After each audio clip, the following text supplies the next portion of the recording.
जब भी इन्वेस्टमेंट की बातें आती हैं तो हमारे सामने एक मूल प्रश्न आता है कि हम इन्वेस्ट कहाँ करें। टेक्निकली यदि हम कहें इसको, हम इन्वेस्ट किस एसेट क्लास में करें। और जब एसेट क्लास की बातें आती हैं तो हमारे सामने कई सारे एसेट क्लास होते हैं।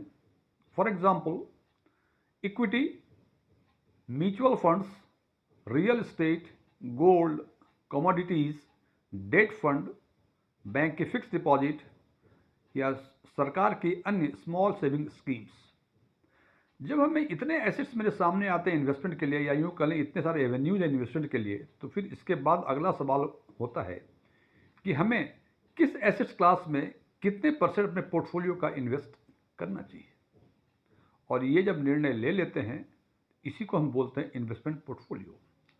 लेकिन जनाब, एक चीज़ तो आप समझते होंगे, जैसे इक्विटी की बातें करें, इसमें रिटर्न अधिक है लेकिन रिस्क भी अधिक है। उसी हिसाब से यदि बैंक के फिक्स डिपॉजिट की बातें करें, गवर्नमेंट की स्मॉल सेविंग स्कीम की बातें करें, तो इसमें रिटर्न भी कम है और रिस्क भी कम है। इसका मतलब जब हम इन्वेस्टमेंट पोर्टफोलियो बनाते हैं तो कम से कम 3 चीज़ों का ध्यान रखना बहुत ज़रूरी है। सबसे पहला, आपका एज ग्रुप क्या है। दूसरा, कि आप कितना रिस्क ले सकते हैं।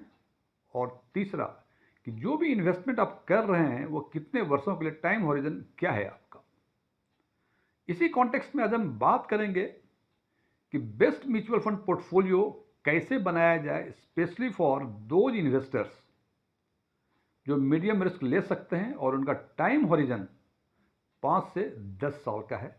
और ये चर्चा करेंगे हम डिफरेंट एज ग्रुप्स के लिए। इसका मतलब डिफरेंट एज ग्रुप्स के लिए यदि वो मीडियम रिस्क ले सकते हैं, टॉलरेंस लेवल या रिस्क एपेटाइट मीडियम है और उनके पास टाइम हॉरिजन 5 से 10 साल है, तो हमें म्यूचुअल फंड पोर्टफोलियो कैसे बनाना चाहिए, इसकी आज हम चर्चा विस्तार से करेंगे। एस्टोन टैक्सविल के नए वीडियो में आपका एक बार फिर से स्वागत है। यदि इस वीडियो से आपके नॉलेज बेस में कोई वैल्यू एडिशन होता है, इसको लाइक करें, अपने फ्रेंड्स के साथ शेयर करें, कमेंट बॉक्स में यस लिखें, जिससे मुझे ये समझ में आ जाए कि इस वीडियो से आपके नॉलेज बेस में कोई एडिशन हुआ है। और यदि इस चैनल पे आप पहली बार विजिट कर रहे हैं, इसको सब्सक्राइब भी करें और सब्सक्रिप्शन बटन के बगल में जो बेल आइकन है उसको पुश करें, ताकि हमारे सभी नए वीडियो की नोटिफिकेशन आपको लगातार मिलती रहे। मेरा नाम डीएम झा है। जैसा कि पहले हमने चर्चा की थी कि डिफरेंट एज ग्रुप के लिए जो कि मीडियम रिस्क ले सकते हैं और उसका टाइम हॉरिजन 5 साल से अधिक और 10 साल तक है, तो एज ग्रुप को हमने 4 एज ग्रुप में क्लासीफाई किया है। पहला एज ग्रुप 21 से 30 साल, दूसरा एज ग्रुप 31 साल से 45 साल, तीसरा एज ग्रुप 46 साल से 60 साल और चौथा एज ग्रुप 60 साल से अधिक।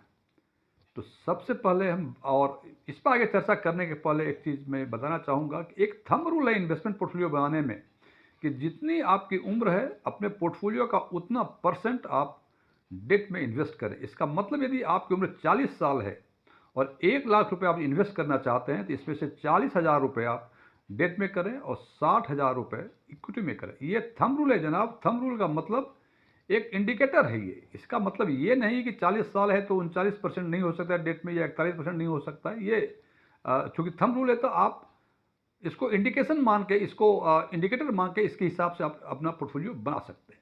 तो सबसे पहले हम चर्चा करते हैं उन इन्वेस्टर्स के लिए जिनकी उम्र 21 से 30 साल के बीच है। इस ग्रुप के इन्वेस्टर्स को डेट में 30% एलोकेट करना चाहिए और इक्विटी में 70%। इक्विटी म्यूचुअल फंड में भी कई सेगमेंट होते हैं, large cap, mid cap, small cap. तो हमने इसको 2 सेगमेंट में क्लासीफाई किया हुआ है, लार्ज कैप में और मिड एंड स्मॉल कैप में।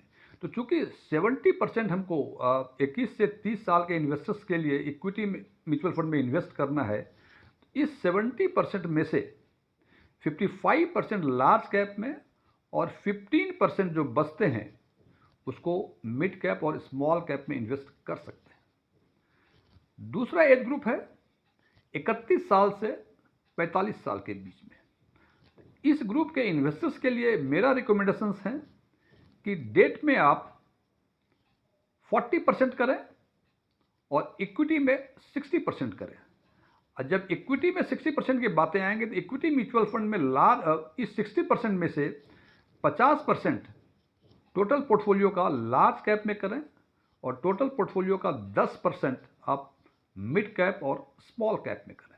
तीसरा ग्रुप है 46-60 से 60 साल। इस एज ग्रुप वाले इन्वेस्टर्स को 50% डेट में करना चाहिए और 50% इक्विटी में करना चाहिए। और इक्विटी म्यूचुअल फंड में जब भी मैं इक्विटी की बातें करता हूं तो इक्विटी म्यूचुअल फंड की बातें हो रही हैं, इसमें कोई कंफ्यूजन नहीं होना चाहिए। तो इक्विटी म्यूचुअल फंड में पोर्टफोलियो का 45% लार्ज कैप में करेंगे और 5% करेंगे मिड कैप और स्मॉल कैप में। और चौथा एज ग्रुप है जिसकी उम्र 60 साल से ऊपर है। तो जिनकी उम्र 60 साल के ऊपर है उनको 60% डेट में करना चाहिए और 40%